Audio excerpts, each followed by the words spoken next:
초복 무더위가 맹위를 떨치면서 곳곳에서 무더위 피해가 속출하고 있습니다. 36, 7도를 넘나드는 무더위가 당분간 이어지면서 피해는 더 커질 것으로 우려됩니다.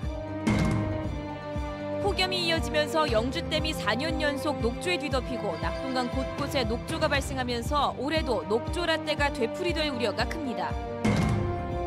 정부가 4대강의 일부 수문을 연 지 1년 만에 생태계가 상당 부분 회복됐지만 낙동강부의 수문은 닫혀 있다시피 합니다. 장애인 단체가 시청에서 장애인 자립 지원을 요구하며 한 달째 농성을 하고 있지만 대구시는 수용 불가 입장을 고수하고 있습니다. 여러분 안녕하십니까? 계속해서 대구 경북 소식입니다. 대구가 더위로 유명합니다만 올해 폭염 기세가 예사롭지 않습니다. 오늘이 초복인데요. 삼복더위의 나뿐 아니라 밤에도 잠자기 힘든 날이 일주일째 이어지고 있습니다. 당분간 비 소식도 없이 폭염이 이어진다고 하는데요. 건강하게 여름을 날 수 있도록 각별히 유의하시기 바랍니다. 네, 지난해 문재인 정부가 4대강 보호 일부를 열었습니다. 정부는 수문을 연 1년간 이 생태계가 상당 부분 회복됐다는 조사 결과를 발표했습니다. 이 문제는 가장 많은 보가 설치된 낙동강은 여전히 수문이 닫혀 있다시피 합니다. 김은혜 기자입니다. 장맛비로 예년보다 사정이 좀 낫다지만 낙동강 녹조는 여전합니다. 물이 느린 곳에는 뭉쳐진 녹조띠가 보이고 떠보면 녹색 알갱이가 둥둥 뜹니다. 보가 생긴 뒤 흐르던 물이 정체되면서 수질은 나빠졌고 생태계는 파괴됐습니다. 생태계 건강성을 가늠하는 다슬기 같은 개체가 줄면서 상주, 낙단, 구미보, 인근 낙동강의 건강성 등급은 좋음에서 나쁨으로 떨어졌습니다. 흐르는 물에 사는 물고기는 줄고 베스 같은 생태계 교란종과 붉은 깔따구 같은 오염된 물에 사는 생물이 주로 사는 곳이 돼버렸습니다. 이는 보 설치 후 물 흐름이 느려지는 등 수생태 환경의 변화에 의한 영향으로 보여지고 있습니다. 금강과 영산강 일대는 모습이 달라졌습니다. 석 달 넘게 수문을 최대로 열었더니 수질을 정화하는 모래톱이 생기고 수변 생태 공간이 넓어졌습니다. 멸종 위기종이 다시 찾기도 했습니다. 낙동강 보를 최대한 열면 수질 오염 물질이 강에 머무는 시간이 현재 72일에서 7일가량으로 짧아져서 취수원 안전에도 효과가 있을 것으로 예상됩니다.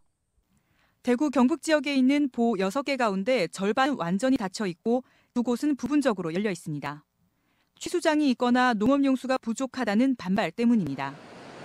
물을 보온용으로 쓰는 수막 재배가 많은 경남 지역과 달리 대구 경북 지역은 지하수를 농업용수로 쓰는 시설 재배이기 때문에 모내기철만 빼면 수문을 열어도 문제가 없습니다. 강을 워낙 깊게 팠기 때문에 지양수구가 드러난 거죠. 그 문제만 보강이 된다면 수문을 개방해도 전혀 지장이 없다. 한 1년 정도는 열어서 그 자연의 변화나 양수 체계 이런 것들을 충분히 고려를 한 다음에 판단을 해야 될 것이라고 봅니다. 보의 수문 개폐가 환경, 농업에 미치는 영향을 세밀하게 검토하기 위해 정부는 하반기에는 낙동강 일대 보 또한 최대한 연다는 계획을 잡고 있습니다. MBC 뉴스 김은혜입니다. 네, 4대강의 보를 열자 기다렸다는 듯 생태계가 회복되고 있다는 참 반가운 소식인데요. 오늘은 낙동강 수질을 포함해서 환경 관련 현안 좀 더 깊이 있게 알아보겠습니다. 대구지방환경청 정경윤 청장 나와 있습니다. 안녕하세요. 안녕하세요. 네, 앞서 보도에서 보셨다시피 이렇게 강물을 흐르게 하니까 생태계가 되살아나고 있다고 이렇게 확인이 되고 있는데요. 그런데 낙동강만 보면 용수 공급 문제 때문이라고 하면서 근데 현재는 지금 보가 닫혀 있지 않습니까? 예, 그렇습니다.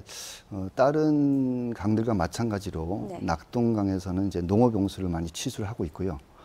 또 특히나 먹는 물을 또 취수하고 있습니다. 이런 시설들이 이 수면에 붙어 있는 경우가 있습니다. 그러다 보니까 다른 지역보다도 더 이제 보의 개방을 많이 하기는 좀 어려운 상황이었습니다. 예. 네.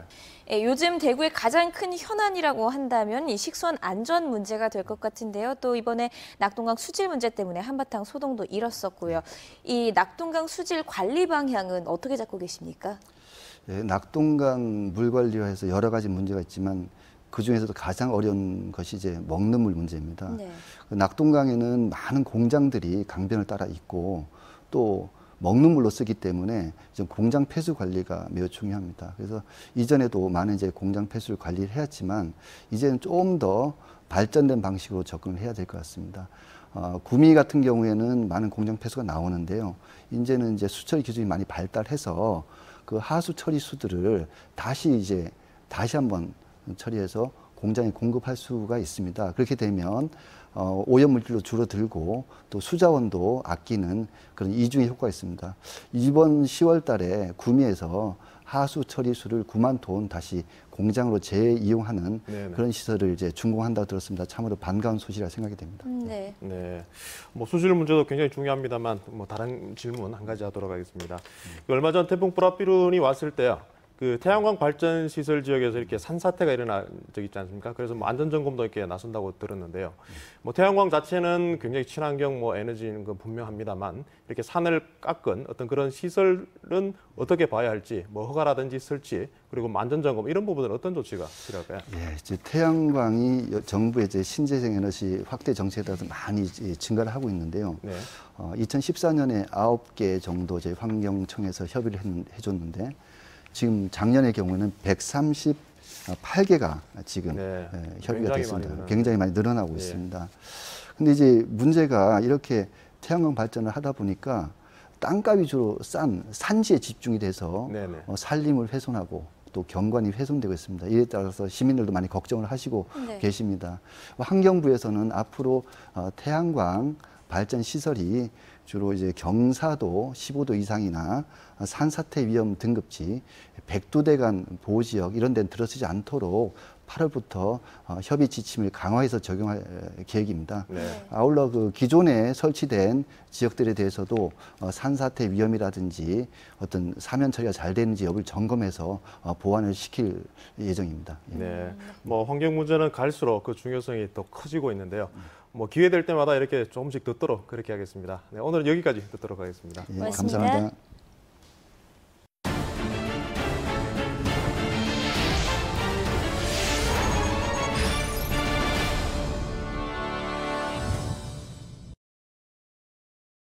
네, 연일 계속되는 폭염에 많은 피해가 발생하고 있습니다. 학교 식중독과 이 온열 환자가 잇따르는가 하면 사람뿐 아니라 가축도 순환을 겪고 있고 이 더위에 정전이 발생하기도 했습니다. 박재영 기자가 취재했습니다. 거대한 전신주가 주택가를 덮쳤습니다. 원룸 외벽 곳곳이 부서졌습니다. 사고가 난 시각은 오늘 오전 11시쯤 대구 범어동 주택가에서 굴착기와 전신주에 걸린 전선이 뒤엉켜 전신주 3개가 쓰러졌습니다. 한전은 순간 정전이 발생해 피해가 없다지만 사실과 달랐습니다. 그 집하고 바깥하고 똑같아요, 지금 날씨가. 너무 더워갖고 다른 데 피신하고 싶어요, 지금. 가마솥 더위에 4시간 이상 이어진 정전으로 주민과 상인들은 속수무책입니다. 뭐 기계 많이는 안 녹았지만 그래도 좀 녹았네. 이게 땡땡한데 물렁한 보여. 대구 오성중학교 학생 20여 명이 복통과 설사를 호소하는 등 식중독 의심 증세를 보였습니다. 무더운 날씨에 학생들이 먹었던 우유가 상했을 가능성이 제기됐습니다. 보관상에 저장상에 어떤 문제 일부 우유가 그죠? 그래서 변질이 됐을 가능성이 현재는 좀 있는데. 대구와 경북 지역에선 오늘 하루에만 80개가 넘는 학교가 단축 수업을 했습니다. 무더위로 온열 환자 수가 늘고 가축 피해도 커지고 있습니다. 대구에선 지난달부터 최근까지 탈진 10명, 실신과 경련, 열사병 의심 등 온열 환자 18명이 발생했습니다. 경북에선 지난달 20일부터 어제까지 응급의료기관을 찾은 온열 환자가 72명입니다. 가축 피해도 지난달 말부터 지난 12일까지 닭 6만 2천여 마리를 비롯해 돼지 등 모두 6만 3천여 마리가 폐사했습니다. 어제 대구 경북의 하루 전력 사용량은 8,956메가와트로 올해 여름 최대치를 기록했습니다. MBC 뉴스 박재영입니다. 이 같은 폭염에 더 힘겨워하는 취약계층이 적지 않습니다. 땡볕이나 다름없는 좁은 방에 이 선풍기 하나로 견디는 이들도 있는데요. 이 초복날 독거노인들은 어떻게 지내는지 취재했습니다. 최보규 기자입니다. 몸이 불편한 노인이 혼자 거주하는 안동의 한 임대 아파트. 좁은 방 안에 잠시만 앉아 있어도 이마에 땀이 맺힙니다. 온몸을 감싸는 후텁지근한 공기. 선풍기로 더위를 쫓아보지만 아파트를 빠져나가지 못한 열기는 방 안 온도를 땡볕 아래와 다를 바 없는 33도까지 올려놓습니다. 에어컨은 있지만 전기세 부담에 한 번도 켜본 적이 없습니다. 지금 현재 에어컨 안 돌려도 2만 4, 5천 원 나오는데 에어컨 돌리면 많이 나오죠. 땀이 그냥 줄줄 흐르지 뭐.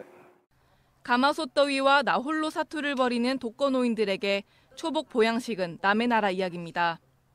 혼자는 맛이 없잖아요. 둘이 좀 되면은 좀 먹으면 좋겠다 싶어도.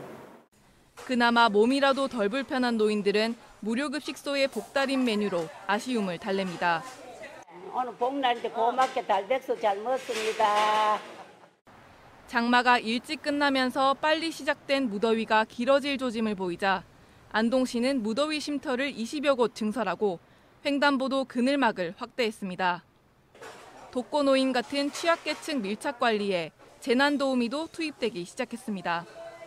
독거노인이라든지 거동이 불편하신 분들 이런 분들에 대해서는 재난도우미를 한 1,200여 명을 특별히 지금 위촉을 해서 밀착형으로 지금 관리를 하고 있습니다. 안동 시내 독거노인은 1,800여 명. 만 65세 이상 인구 3명 중 1명꼴인데 폭염에 취약한 이들이 많은 만큼 지방자치단체의 각별한 보살핌이 요구됩니다. MBC 뉴스 최복입니다.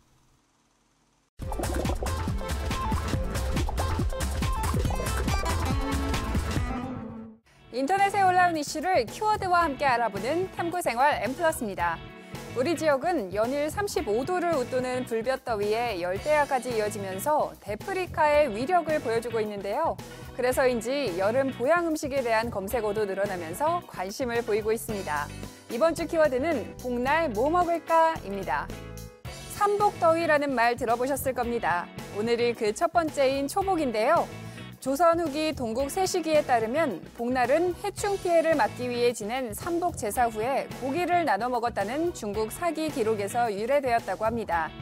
이웃 일본도 7월 하순경을 도요노 우시노이라고 하며 우리의 복날에 해당하는 날이 있는가 하면 흥미롭게도 유럽에도 이런 무더운 시기를 도그스타라는 견성과 태양이 함께 관측된다고 해 도그데이즈라고 한다고 합니다. 한편 복날하면 빠지지 않는 것이 보양식인데요. 중국의 전병, 일본의 장어처럼 우리나라에서 추천하는 음식은 어떤 것이 있을까요? 우선 의학에선 제철 과일, 추어탕, 그리고 물을 추천한다고 합니다. 제철 과일은 칼륨과 미네랄, 수분이 많아 땀과 함께 배출되는 영양소를 보충하는 데 도움이 된다고 하고요. 추어탕은 칼슘과 비타민 A, 비타민 D가 많다고 합니다. 의외일 수도 있지만 물도 보양 음식 중 하나인데요. 무더위 체력 저하의 원인은 과다한 땀 배출 때문으로 충분한 물을 직접 섭취해주는 것이 중요하다고 합니다. 한의학에서는 어떨까요? 대표적인 것이 삼계탕인데 기온보다 낮아진 몸의 기운을 높여줘 기력 회복에 좋다고 하고요. 피로 회복에 좋은 타우린이 들은 낙지와 혈중 콜레스테롤을 낮춰주는 장어도 도움이 된다고 합니다. 단 나트륨과 지방도 많기 때문에 국물보다는 건더기 위주로 섭취하시는 게 우리 몸에는 더 좋다는 점 잊지 마시길 바랍니다. 우리 지역은 연일 밤낮으로 열대야와 폭염이 계속되고 있는데요. 열흘 이상 대구와 경북은 별다른 비 예보 없이 불볕더위가 이어진다고 하니까요. 지치기 쉬운 요즘 충분한 휴식과 음식으로 꼭 건강 챙기셔야겠습니다. 지금까지 탐구생활 M+였습니다. 장애인 단체가 시청 앞 주차장에서 한 달째 농성을 하고 있습니다. 아스팔트 체감 온도는 40도를 넘는데요. 장애인들은 무엇을 바라며 이렇게까지 하는 걸까요? 윤영균 기자가 취재했습니다. 대구시청 맞은편 주차장에 설치된 천막입니다. 오전에 이미 섭씨 30도를 훌쩍 넘기면서 체감 온도는 40도에 가깝습니다. 선풍기 한 대로 한 달을 버티고 있습니다. 시에서 전기를 내주지 않으셔가지고 저쪽 이제 편의점 쪽에 전기를 끌어와서 사용하고 있어서 그런 점이 상당히 이제 불편하고 무더위 때문에 상당히 좀 불편하고 이제 밤에 모기들이 상당히 많아서 농성에 좀 어려움이 있습니다. 이들이 요구하는 것은 장애인도 비장애인들과 함께 살 수 있도록 제도적 장치를 마련해 달라는 겁니다.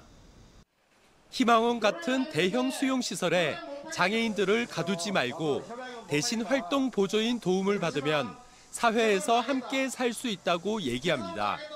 장애인들이 자립생활을 하기 위해 정책적 지원이 필요하다며 대구시장의 공식적인 약속을 요구하고 있습니다. 그 꿈을 꿀 수 있는 우리한테 그 삶을 보여주시고 행동을 하시라고 하는 건데, 그래 또 하시다가 예산이 안 돼서 정말 못하는 일이 생기면 또 언론하시고 또 바꿔가고 서로 그러면 되지 않습니까? 대구시는 공식적인 협약을 맺을 수는 없다라는 태도를 바꾸지 않고 있습니다. 대구시정을 이끌어가면서 특정 단체와 협약해서 그렇게 할 수는 없습니다. 그러면 모든 시민단체들이 자기들의 요구를 가지고 시장과 시청과 협약을 해서 시정을 이끌어달라고 할 수는 없습니다. 장애인 단체들은 대구시가 전향적으로 나설 때까지 한여름 뙤약변 농성을 이어갈 방침입니다. MBC 뉴스 윤용균입니다. 포항에서 해병대 상륙 기동 헬기가 추락해 조종사 등 5명이 숨지고 1명이 크게 다치는 참사가 발생했습니다. 오늘 오후 4시 45분쯤 포항 비행장 활주로에서 해병대 마리논 헬기 한 대가 추락했습니다. 이 사고로 헬기에 탑승하고 있던 해병대 소속 조종사 45살 김모 중령 등 5명이 숨지고 정비사 42살 김모 상사가 크게 다쳤습니다. 해병대 측은 오후 5시쯤 자체 진화를 완료했고 사고 헬기는 전소한 것으로 알려졌습니다. 국방부는 사고 당시 마리논 헬기가 정비 후 시험 비행을 하던 중 약 10m 상공에서 갑자기 추락했다고 밝혔습니다. 최근 폭염이 이어지면서 영주댐에 4년 연속 짙은 녹조가 관측됐습니다. 내성천 보존회에 따르면 올해는 영주댐 상류 10km 지점 모래조절용 보조댐에서도 녹조 현상이 나타나고 있습니다. 수자원공사는 영주댐 담수를 3년째 중단하고 대형 산소 공급 장비인 폭기 장치를 50대까지 늘렸지만 내성천 보존회는 댐 철거 없이는 녹조 현상을 막을 수 없다고 주장했습니다. 더불어민주당 당대표 출마설이 제기됐던 김부겸 행정안전부 장관이 전당대회 불출마를 선언했습니다. 김 장관은 입장문을 내고 당대표 출마와 관련해 혼선이 빚어지고 있고 개각과도 연동돼 대통령에게 폐를 끼치고 있다며 장관으로서 책임을 다하겠다고 밝혔습니다. 최근 4경기에서 2승 2무로 무패를 기록 중인 대구FC가 내일 포항을 상대로 연승에 도전합니다. 내일 저녁 7시 반 대구 스타디움에서 펼쳐지는 경기에서 대구FC는 출전 정지가 풀려 경기에 나서는 주장 한이훈과 최근 상승세인 세징야와 홍정훈 등을 내세워 연승을 한다는 목표를 세워두고 있습니다. 상대팀 포항이 최근 4경기에서 2무 2패로 저조한 상태여서 대구FC가 내일 포항전 승리와 함께 승점 2점 차 10위 전남을 따라잡을 수 있을지에 관심이 모아지고 있습니다. 성주 사드기지 입구에서 유류 탱크 반입을 막는 주민과 경찰 간의 마찰이 빚어졌습니다. 국방부가 오늘 아침 7시 반쯤 유류 탱크 2개를 사드기지로 반입하던 중 사드기지 진입로에서 농성 중이던 주민들이 저지하자 경찰 300여 명이 나서 주민들을 도로 밖으로 끌어냈습니다. 주민들은 국방부가 유류 탱크를 반입할 경우 24시간 전에 통보해 주기로 했는데 이를 어겼다며 강하게 반발했습니다. 지금까지 대구 경북 소식 전해드렸습니다. 시청해주신 여러분 고맙습니다.